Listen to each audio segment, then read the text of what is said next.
அதே நட்போட ஒரு 40 வருஷமா வந்து எங்க கூட அவர் பழகிட்டு இருக்கு.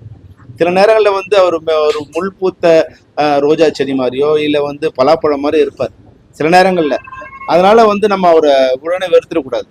அதற்குள்ள இனிமையான ஒரு சுவையான பலாச்சொலைகள் இருப்பது போல ராதாரவிங்கிற ஒரு மனிதருக்குள்ள எப்பவுமே நல்ல எண்ணங்கள் தான் இருக்கும். யாரையும் வந்து கோவத்துல அவர் 2-3 வார்த்தை திட்டினாலும் நான் ரொம்ப ஆச்சரியமா பார்ப்பேன்.